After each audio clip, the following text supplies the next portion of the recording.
ہے مومنوں کے دل کا اجالا شان رمضان، ہے مومنوں کے دل کا اجالا شان رمضان۔ بسم اللہ الرحمن الرحیم۔ مولا یا صلی وسلم دائماً ابدا علی حبیبک خیر الخلق کلہم۔ ناظرین اکرام، نعمت افطار کی یہ خصوصی ٹرانسمیشن اور میں ہوں آپ کا میزبان ڈاکٹر سرور حسین نقشبندی۔ اصلاح معاشرہ کا یہ سیگمنٹ اس وقت آپ کے لیے روزانہ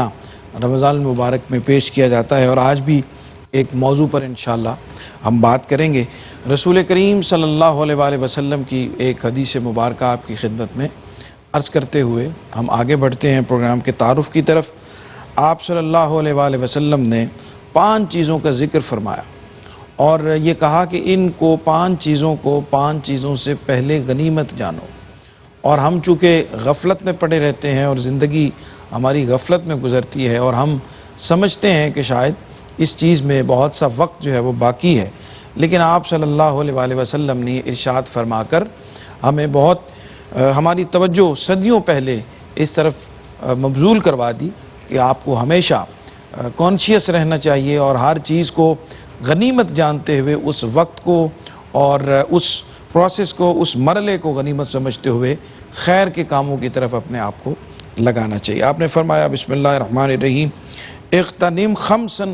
قبل خمس، حیاتک قبل موتک وفراغک قبل شغلک وغناک قبل فقرک وشبابک قبل حرمک وصحتک قبل سقمک۔ 5 چیزوں کا ذکر کیا، اور ہمیشہ جب میں اس حدیث مبارکہ کو پڑھتا ہوں تو یقین جانیے کہ اس کے اندر ایک ایسی معنویت محسوس ہوتی ہے جو ہر لمحہ زندگی کے ہر موڑ پر ہمیں متوجہ رکھتی ہے کہ ہم اپنے احوال پر نظر رکھیں۔ آپ نے فرمایا کہ 5 چیزوں سے پہلے غنیمت جانو، موت کو زندگی سے پہلے۔ پھر فرمایا کہ مشاغل اور تفکرات میں مبتلا ہونے سے پہلے وقت کی فراغت اور دستیابی کو، فقر و افلاس سے پہلے تونگری اور خوشحالی کو غنیمت جانو۔ پھر آپ نے فرمایا کہ بڑھاپے سے پہلے جوانی کو غنیمت جانو، اور بیماری سے پہلے صحت کو غنیمت جانو۔ تو یہ 5 چیزیں ایک دوسرے کے ساتھ جڑی ہوئی ہیں، اور یہ ایسی چیزیں ہیں کہ جن کے بدلنے کا بالکل بھی وقت جو ہے وہ نہیں پتہ چلتا کہ کب زندگی تھی اور کب موت کا بلاوا آ گیا، کب انسان صحت مند تھا اور کب اس پر بیماری کا غلبہ ہو گیا، کب اس کے پاس مال و دولت تھا اور کب اس کے اوپر فقر و افلاس جو ہے اس کا، اور کب انسان فراغت کا وقت اس کے پاس تھا اور کب اس کو مشغولیت آن پڑی اور وہ ساری کی ساری چیزوں جو اس کے ذہن میں تھیں یا اس نے اپنے اس وقت کو صحیح طرح سے استعمال نہیں کیا اور اس کے بعد فراغت نہیں رہی۔ اللہ تعالیٰ ہمیں ان باتوں کو، ان رسول اللہ صلی اللہ علیہ وآلہ وسلم کی احادیث کو نہ صرف سمجھنے کی توفیق عطا فرمائے بلکہ اس پر عمل کی بھی توفیق عطا فرمائے۔ آج عدم برداشت ہے ناظرین ہمارا موضوع، اور یقیناً یہ ہمارے معاشرے کی بہت بڑی خرابی ہے کہ ہمارے اندر برداشت کا مادہ بہت کم ہے۔ ہم ذرا سی باتوں پر آپے سے باہر ہو جاتے ہیں۔ اس پہ ہم انشاءاللہ بات کریں گے۔ ہمارے سے تشریف فرما ہے جناب مفتی غلام یاسین نظامی صاحب، قبلہ خوش آمدید کہتے ہیں آپ کو۔ جزاکم اللہ، بہت شکریہ آپ کی۔ اور جناب علامہ محمد اقبال قادری صاحب ہمارے ساتھ تشریف فرما ہیں، آپ کو بھی خوش آمدید کہتے ہیں۔ اور جناب محمد عاقب رسول صاحب ہمارے ساتھ موجود ہیں، آپ کو بھی خوش آمدید کہتے ہیں جناب۔ اور محمد حسان شاہد، آپ کو بھی خوش آمدید کہتے ہیں۔ بسم اللہ، عاقب صاحب سے کلام کا آغاز کرتے ہیں۔ بسم اللہ۔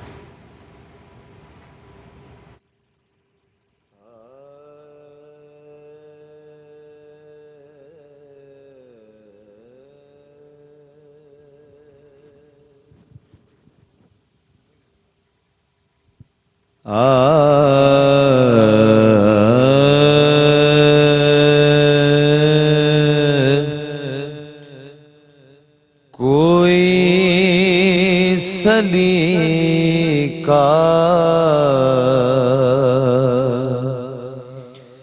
ہے آرزو کا،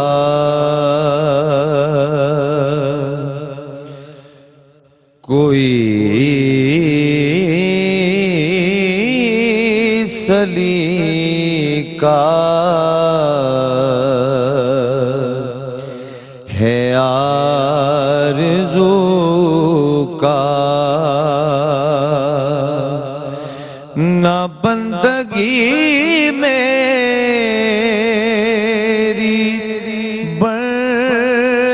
زندگی ہے یہ سب تمہارا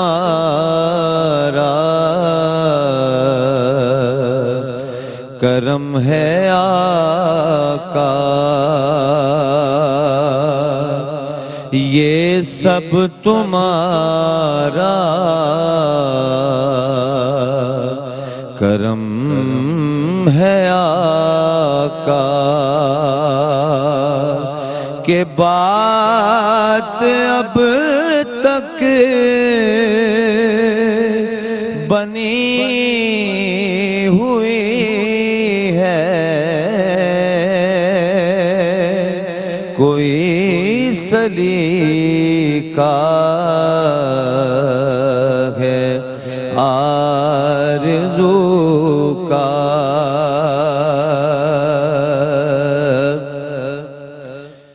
عمل کی میرے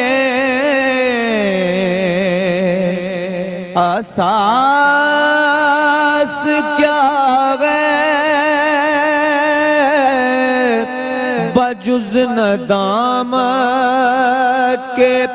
پاس کیا ہے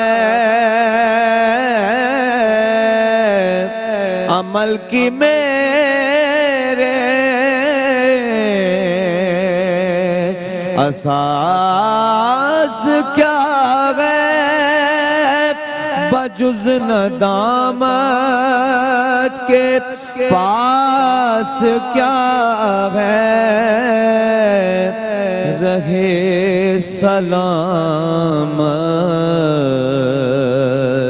تمہاری نسبت رہے سلامت تمہاری نسبت ہمارا صرف آسرا یہی ہے کسی کا احسان کیوں اٹھائے کسی کو حالات کیوں بتائیں کسی کا احسان کیوں اٹھائے کسی کو حالات کیوں بتائیں تم ہی سے مانگیں گے تم ہی دو گے تمہارے در سے ہی لو لگی ہے یہ سب تمہارا کرم ہے آقا کہ بات اب تک بنی ہوئی ہے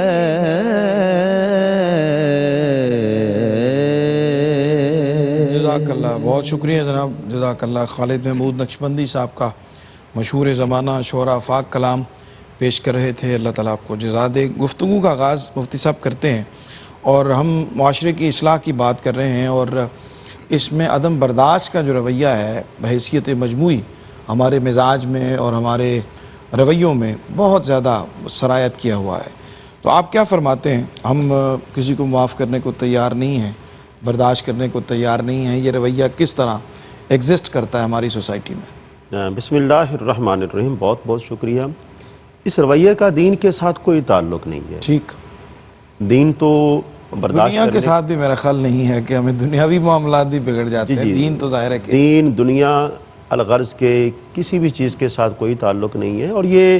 صرف معاشرتی المیہ نہیں ہے یہ خاندانی المیہ بھی ہے ٹھیک اور اس کا دائرہ جو ہے وہ بہت وسیع ہے سیاسی سماجی معاشی معاشرتی الغرض کی ہر جگہ پر یہ عدم برداشت کا رویہ جو ہے وہ ہمیں دیکھنے کو ملتا ہے، جی، جبکہ ہمارا دین ہمیں اس بات کی تعلیم دیتا ہے۔ اللہ پاک قرآن عزیز میں فرماتا ہے وَالْقَاظِمِينَ الْغَيْظَ وَالْعَافِينَ عَنِ النَّاسِ وَاللَّهُ يُحِبُّ الْمُحْسِنِينَ، درگزر کرنے والوں کو اور غصہ ضبط کرنے والوں کو اللہ پسند فرماتا ہے۔ ٹھیک، تو اگر ان کو اللہ پسند فرماتا ہے تو اس کا دوسرا پہلو کہ جو عدم برداشت کرنے والے ہیں ان کو اللہ ناپسند فرماتا ہے۔ ٹھیک، تو ایک ایسا عمل عدم برداشت ہے کہ جو اللہ کے ہاں انتہائی ناپسندیدہ عمل ہے، اور یہ عمل ایک ایسا عمل ہے کہ جو انسان کے اپنے امن و سکون کو غارت کر دیتا ہے۔ ٹھیک، جس جگہ پر وہ قیام پذیر ہو وہاں کا امن و سکون بھی خراب ہو جاتا ہے، معاشرے کے اندر فتنہ و فساد، یہ تمام کی تمام چیزیں جو ہیں وہ عدم برداشت کی وجہ سے رونما ہوتی ہیں۔ صحیح، جبکہ ہمارا دین ہمیں اسی بات کی تعلیم دیتا ہے کہ آپ نے زندگی کے تمام معاملات میں برداشت کو پیش نظر رکھنا ہے۔ نبی معظم شفیع مکرم کی اگر حیات طیبہ کو دیکھیں کتنی ہزارہ مثالیں ہمارے سامنے جی، کہ جہاں پر آپ نے برداشت کا عملی مظاہرہ فرماتے ہوئے ان لوگوں کی اصلاح کی ہے۔ تو میں یہ سمجھتا ہوں کہ سب سے بڑی بات یہ ہے کہ ہمیں اس حوالے سے نالج نہیں ہے، اور اگر نالج ہے بھی، جس طرح کی ابھی آپ نے بات کی ہے کہ حدیث پاک سنائی تھی کہ صرف جاننا نہیں ہے بلکہ اس پر عمل بھی کرنا ہے،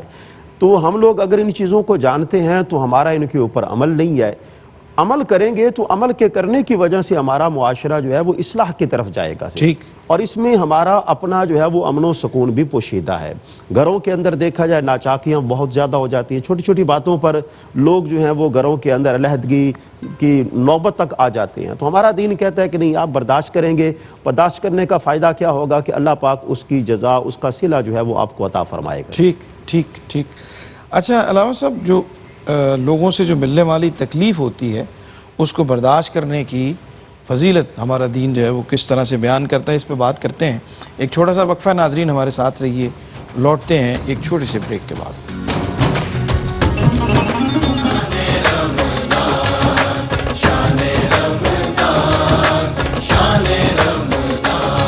ہے مومنوں کے دل کا اجالا شان رمضان، ہے مومنوں کے دل کا اجالا شان۔ جی ناظرین، خوش آمدید کہتے ہیں وقفے کے بعد آپ کو۔ پروگرام دیکھ رہے ہیں آپ اصلاح معاشرہ، عدم برداشت پہ ہم بات کر رہے ہیں، اور بریک پہ جانے سے پہلے میں نے سوال حضرت کی خدمت میں رکھ دیا تھا کہ جو لوگوں سے تکلیف ملتی ہیں جو نہیں برداشت کی جا سکتی ہیں اور اس کی وجہ سے عدم برداشت کا شکار انسان ہوتا ہے، لیکن اگر ان کو برداشت کر لے تو اس کی فضیلت یا اس کا انعام دین کے اندر اللہ کی طرف سے کیا رکھا گیا ہے؟ جب ہم حضور تاجدار کائنات صلی اللہ علیہ وآلہ وسلم کی سیرت کا مطالعہ کرتے ہیں تو یہ چیز آپ کی سیرت طیبہ سے ملتی ہے کہ حضور سید دو عالم صلی اللہ علیہ وآلہ وسلم، اس طرح مجھ سے قبل مفتی صاحب، خذ العفو، قرآن کریم میں جو اللہ تعالیٰ نے ارشاد فرمایا کہ درگزر سے کام لیجئے، تو اس کی تصویر ہے رسالت مآب صلی اللہ علیہ وآلہ وسلم کہ جب سامنے والا ہائپر ہو جائے، بڑا شدید قسم کا رویہ اختیار کرے، تو اس کو درگزر کرنے کی فضیلت کہ حضور سید دو عالم صلی اللہ علیہ وسلم کی بارگاہ اقدس میں ایک صحابی حاضر ہوتے ہیں، یا رسول اللہ صلی اللہ علیہ وسلم، میرا فلاں دوست ہے، میں بہت زیادہ اس کے ساتھ صلہ رحمی کرتا ہوں، نرم مزاجی سے کام لیتا ہوں، لیکن وہ بڑا شدت اختیار کرتا ہے، تو سید دو عالم صلی اللہ علیہ وسلم نے ارشاد فرمایا کہ تم تو اس کے منہ پہ خاک ڈال رہے ہو، یعنی کہ یہ ایک بہت ہمت کا کام ہے کسی کی بات کو برداشت کرنا، اور اس کی فضیلت تاجدار کائنات صلی اللہ علیہ وسلم نے ارشاد فرمایا کہ تم اس کی ناگزیر بات کے اوپر اگر صبر کرتے ہو تو اللہ تعالیٰ اس کا بہت زیادہ اجر عطا فرمائے گا، تمہاری طرف نظر رحمت فرمائے گا، اور یہ بہت زیادہ نیکی والا کام ہے۔ یہ حضور سید دو عالم صلی اللہ علیہ وآلہ وسلم، آپ کی جب سیرت کا مطالعہ ہم کرتے ہیں تو ایک شخص سے حضور تاجدار کائنات صلی اللہ علیہ وآلہ وسلم نے کچھ کھجوریں لی ادار کے طور پہ، ابھی کچھ دن رہتے تھے کہ وہ بندہ مارکیٹ میں ملتا ہے بھی یہودی، تو تاجدار کائنات صلی اللہ علیہ وآلہ وسلم سے وہ ڈیمانڈ کرتا ہے کہ آپ میری کھجوریں واپس نہیں کر رہے، صحابہ کے مجمع میں جب ایسا کرتا ہے تو فاروق اعظم رضی اللہ تعالیٰ عنہ جلال میں آ جاتے ہیں، تو آپ فرماتے ہیں کہ بھئی یا رسول اللہ صلی اللہ علیہ وسلم یہ بہت ناگزیر، اللہ کے محبوب صلی اللہ علیہ وسلم اشارہ کرتے ہیں، منع کرتے ہیں، اور ابھی مدت رہتی ہے، جب کیا ہوا وعدہ پورا آتا ہے تو تاجدار کائنات صلی اللہ علیہ وآلہ وسلم وہی جو ادار لی کھجوریں تھی فاروق اعظم کو دے کے بیچتے ہیں، بھئی جاؤ اس کو واپس کرو۔ جب وہ واپس کرنے جاتے ہیں فاروق اعظم، اس کو جب کھجوریں یہودی کو واپس کرتے ہیں تو وہ آپ اس سے کہتے ہیں کہ بھئی اتنے بڑے مجمع میں اللہ کے محبوب صلی اللہ علیہ وسلم کی تو نے حد تک کی توہین کی، نابرداشتہ گفتگو کی، اور آقا علیہ السلام نے بڑا برداشت کیا تمہیں، کیوں ایسا کیا؟ تو چونکہ وہ آپ نے مذہب یہودیت کے بہت بڑے عالم تھے، زید بن ثانہ، زید بن ثانہ، وہ عرض کرتے ہیں کہتے ہیں امیر المومنین، میں نے تورات کے اندر نبی کریم صلی اللہ علیہ وسلم کے سارے اوصاف پڑھے تھے اور چیک کر لیے تھے، ایک یہی چیز رہتی تھی کہ وہ جتنا بھی ان کے ساتھ نابرداشتہ سلوک کیا جائے گا وہ برداشت کرتے چلے جائیں گے، میں تو یہ چیک کر رہا تھا۔ تو میں نے جب حضور سید دو عالم صلی اللہ علیہ وسلم یہ صفت پائی کہ آپ برداشت کرنے والی بہت کمال ہستی ہیں، تو وہ کلمہ پڑھ کے مسلمان ہو جاتے ہیں۔ بالکل تو اگلے کی بات برداشت کرنے کا صلہ کیا ملا کہ حضور صلی اللہ علیہ وآلہ وسلم نے جو اس کی بات کو برداشت کیا تو وہ دار اسلام کے اندر داخل ہو جاتے ہیں۔ یہ برداشت کرنے کی فضیلت ہے، سبحان اللہ، اور اللہ تعالیٰ عزتوں سے بھی نوازتا ہے۔ بالکل ٹھیک۔ اچھا مفتی صاحب، کیا ضروری ہے کہ جو بھی رویہ آپ کے ساتھ رکھا گیا ہے اور چاہے غلط ہو اور آپ نے اس کا بدلہ لینا ہے اور اس سے بڑھ کر لینا ہے، تو یہ ہمارے ہاں ایک رویہ پنپ چکا ہے کہ آپ کے ساتھ اگر تھوڑی زیادتی ہوتی ہے تو جب تک آپ اس سے ڈبل نہ کر لیں یا کئی گنا زیادہ نہ کر لیں تو تسکین نہیں ہوتی، یہ ضروری ہے یہ؟ جی بالکل، یہ والا رویہ جو ہے یہ اس کا دین کے ساتھ کوئی تعلق نہیں ہے۔ اچھا، انتقامی رویہ رکھنا دین میں اس کی انتہائی مذمت بیان کی گئی۔ جی، جناب سیدنا موسیٰ علیہ السلام نے اللہ کی بارگاہ میں عرض کیا، میرے مالک تیری بارگاہ میں تیرا سب سے زیادہ پسندیدہ بندہ کون ہے؟ تو اللہ پاک نے فرمایا وہ بندہ میرے نزدیک سب سے زیادہ پسندیدہ ہے جو انتقامی کاروائی رکھنے کے باوجود درگزر سے کام لیتا ہے۔ صحیح صحیح۔ اور دوسرے مقام پہ نبی معظم شفیع مکرم نے فرمایا کہ جو مسلمان اپنے مسلمان بھائی کی طرف سے ملنے والی اذیتوں پر صبر کرتا ہے، اللہ پاک اس سے راضی ہو جاتا ہے۔ اب ایک بڑی معروف حکایت ہے، ہم نے سنی ہے کہ ایک شخص بارگاہ رسالت مآب میں جناب سیدنا صدیق اکبر کو برا بھلا کہہ رہا تھا۔ اب سنتے رہے، نبی معظم شفیع مکرم آپ خاموش رہے، لیکن جب سیدنا صدیق اکبر نے اس کی باتوں کا جواب دیا تو اللہ کے پیارے رسول وہاں سے تشریف لے گئے۔ تو جناب سیدنا صدیق اکبر نبی معظم کے پیچھے جاتے ہیں اور عرض کرتے ہیں، یا رسول اللہ پہلے تو میں خاموش رہا، اس کی طرف سے کی جانے والی باتوں پر میں نے کوئی جواب نہیں دیا، لیکن میں نے جب جواب دیا آپ وہاں سے چلے گئے۔ تو ہمارے پیارے رسول ہماری رہنمائی فرماتے ہیں، آپ نے جناب سیدنا صدیق اکبر سے فرمایا جب تک وہ تمہیں کچھ کہہ رہا تھا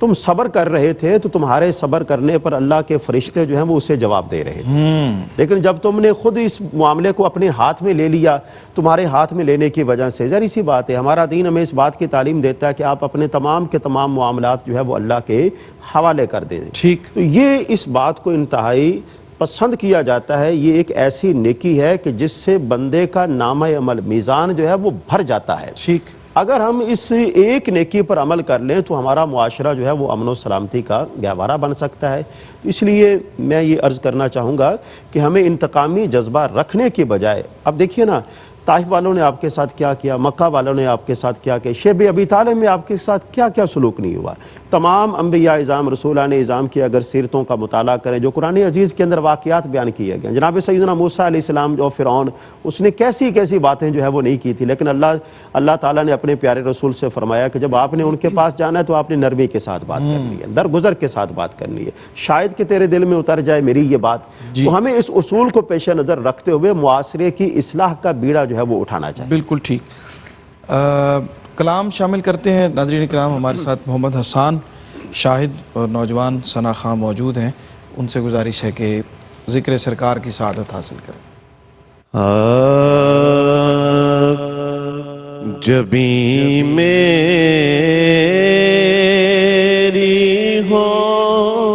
سنگے در تمہارا یا رسول اللہ جبھی میری ہو سنگے در تمہارا یا رسول اللہ یہی ہے ایک جینے کا سہارا یا رسول اللہ بروزے حشر میرے اس یقین کی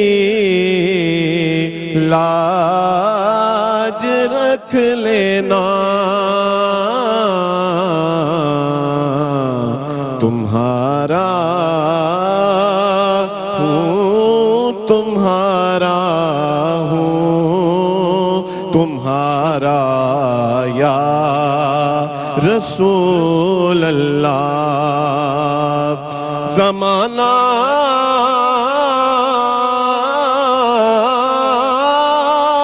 چھوٹ جائے روٹھ جائے کچھ نہیں پرواہ بس نہ چھوٹے ہاتھ سے دامن تمہارا یا رسول اللہ بھروسہ اس کو کہتے ہیں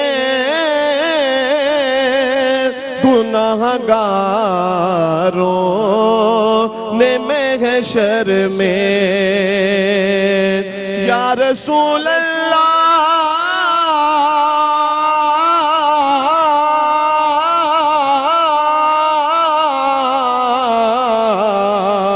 بھروسہ اس کو کہتے ہیں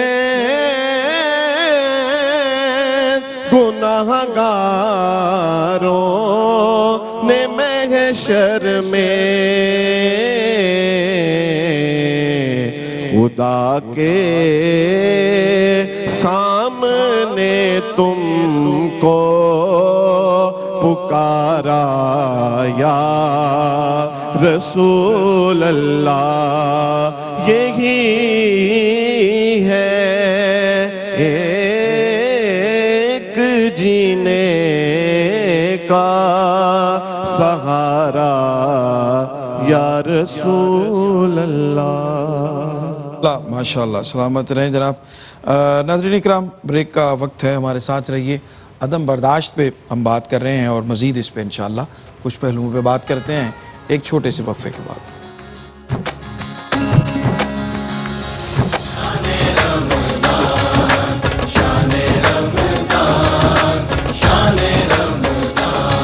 ہے مومنوں کے دل کا اجالا شان رمضان ہے مومنوں کے دل کا اجالا شان رمضان جی ناظرین خوش آمدید کہتے ہیں وقفے کے بعد آپ کو پروگرام دیکھ رہے ہیں آپ اصلاح معاشرہ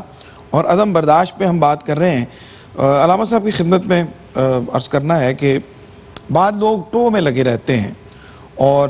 اس انتظار میں رہتے ہیں کہ ہمارا جو مخالف ہے وہ کوئی غلطی کرے اور ہم اس کی جو ہے وہ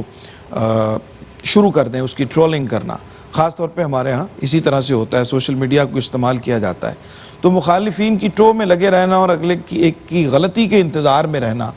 یہ کیسا رویہ ہے؟ یہ صحیح معنوں میں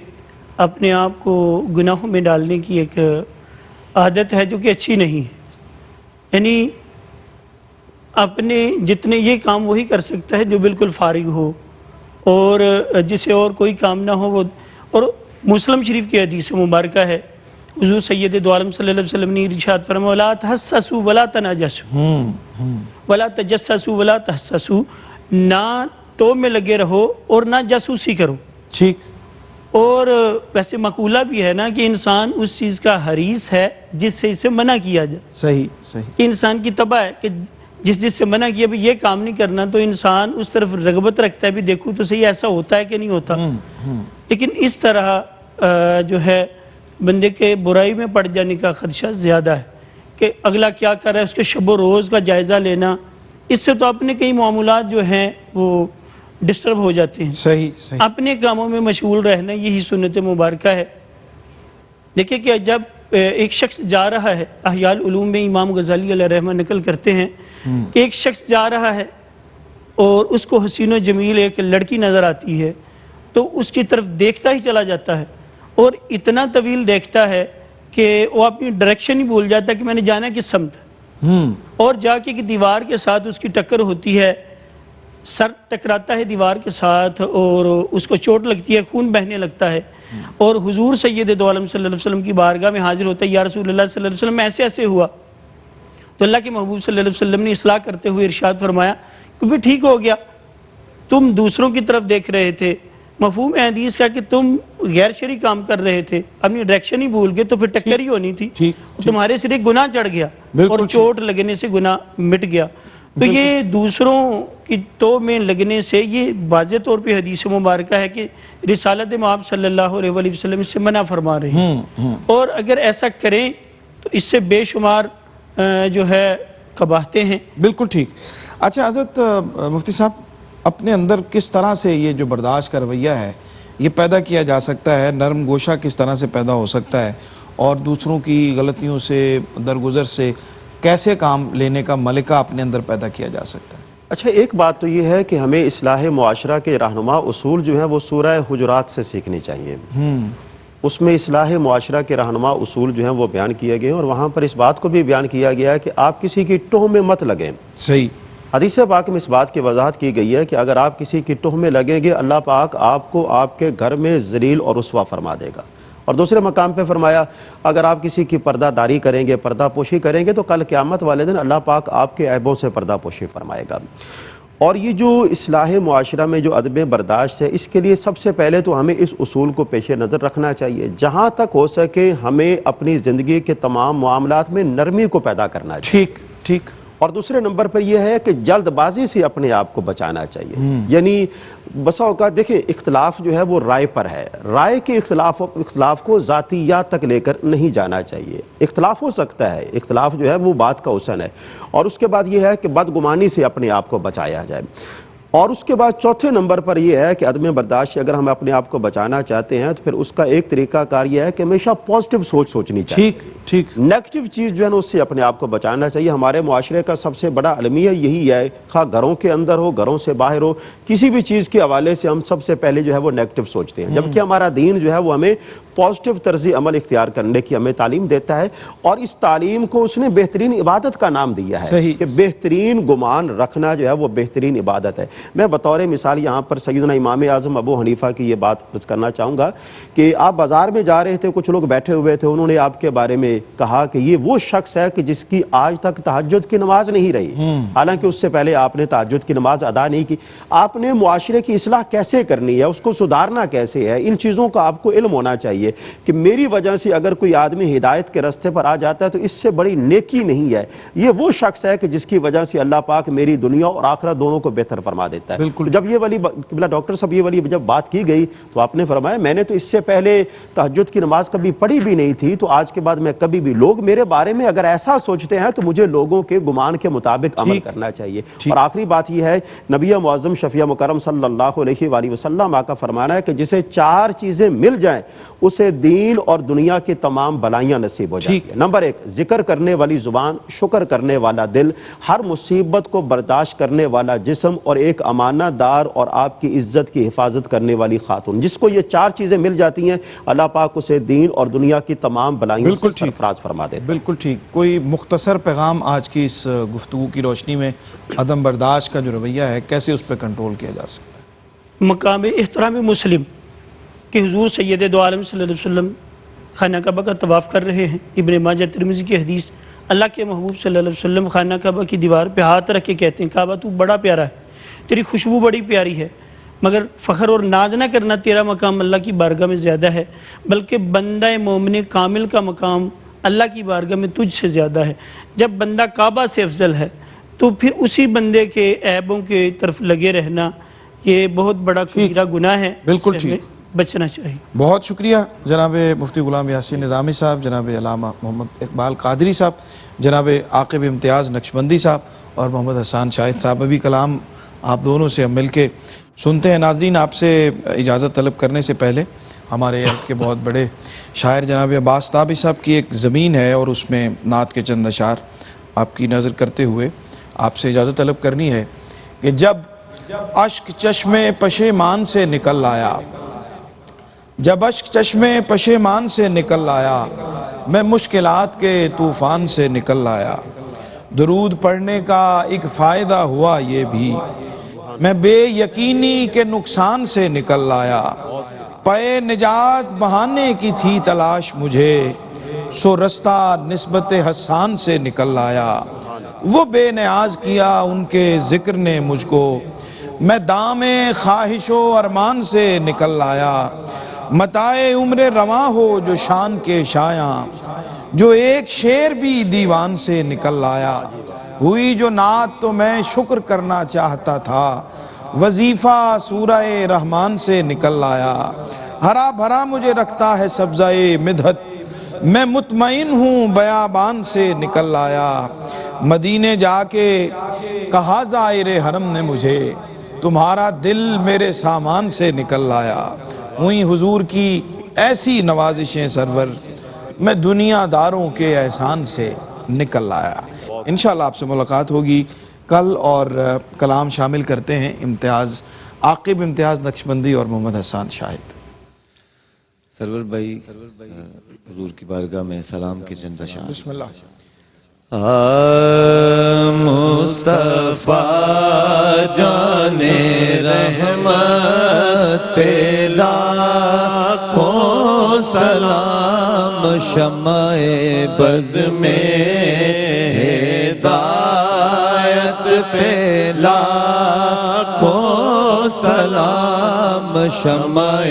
بز میں ہدایت پہ لاکھوں سلام، جس سوہانی گھڑی چمکا طیبہ کا چاند، جس سوہانی گھڑی چمکا طیبہ کا چاند، اس دل افروز سات پہ لاکھوں سلام، اس دل افروز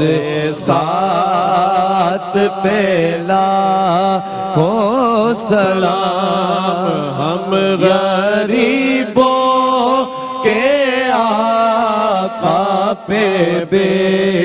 حد درود، ہم غریبوں کے آقا پہ بے حد درود، ہم فقیروں کی ثروت پہ لاکھوں سلام، سیدہ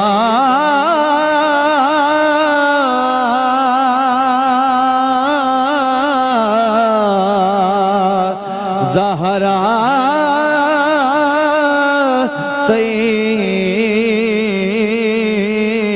طیبہ طاہرہ، سیدہ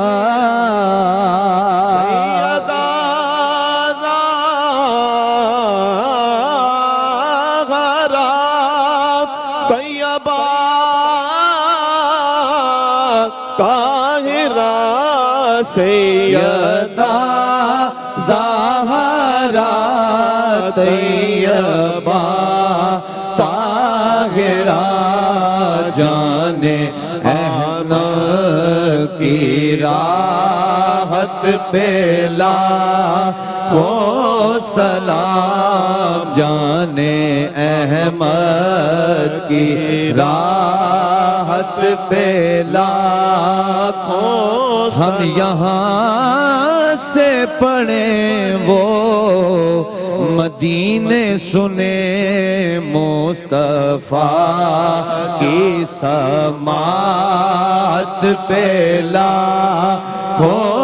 سلام مصطفیٰ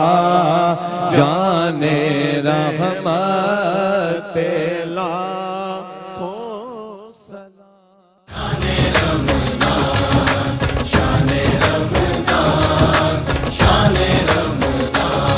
ہے مومنوں کے دل کا اجالا شان رمضان، ہے مومنوں کے دل کا اجالا شان